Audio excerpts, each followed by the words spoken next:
Hello everybody! Thank you so much for tuning in today.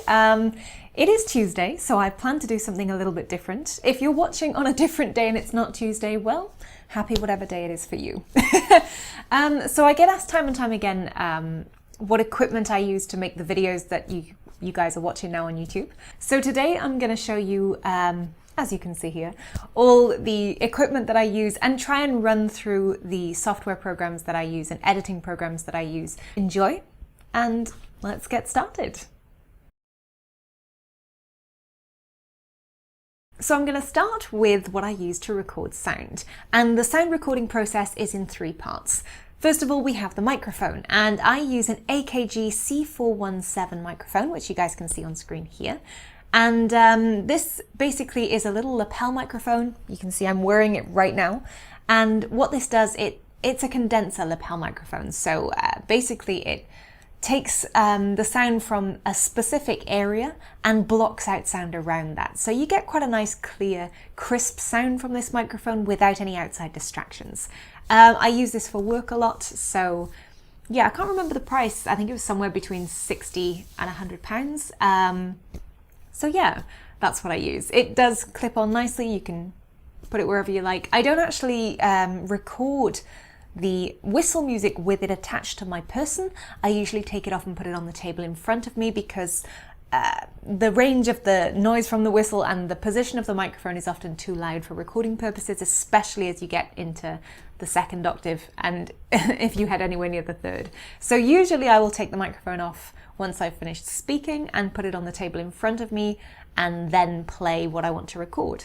Now this microphone does have a male to female plug on the end, as you guys can see on the picture, and that actually plugs into part 2 of my sound recording process, and that is the Focusrite Scarlett Solo audio interface. So this little audio interface allows my microphone to plug in, and it records sound through that audio interface onto my laptop.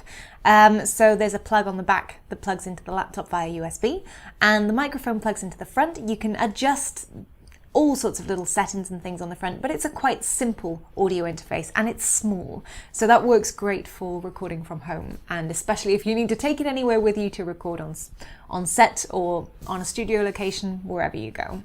Now part 3 of my recording process is a program which is free, and it's called Audacity.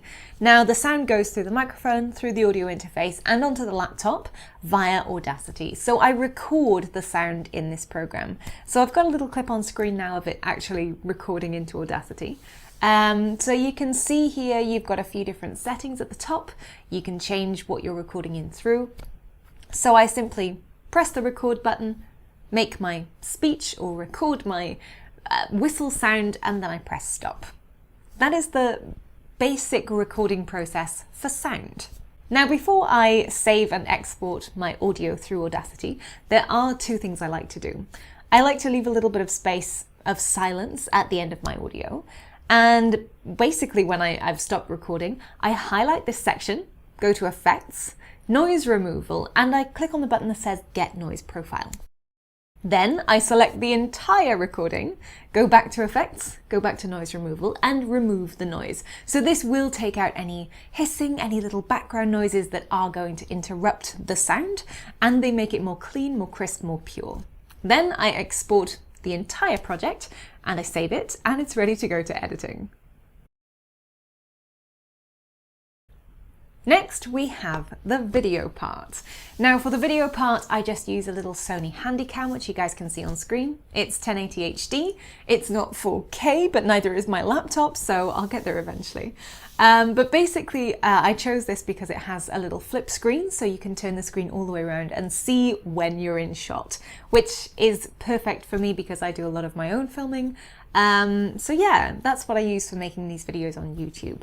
It's a simple little device. It's got a USB function that you plug into the computer to take the footage off, and yeah, works really, really well. Along with the camera, I also do have a few different options for tripods and lighting setups. My favorite my favorite.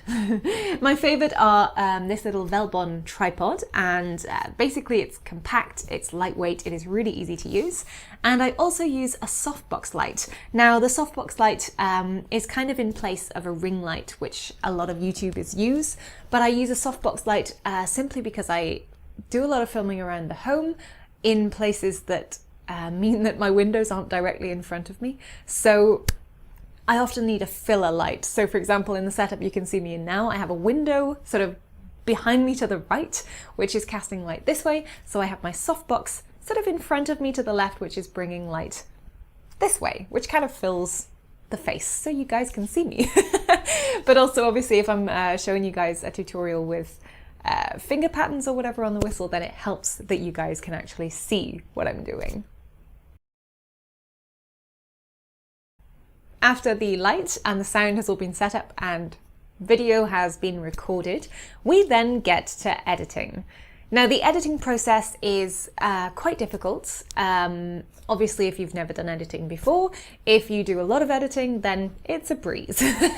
I use a program, I'm working on PC by the way, so I use a program called Sony Vegas Movie Studio.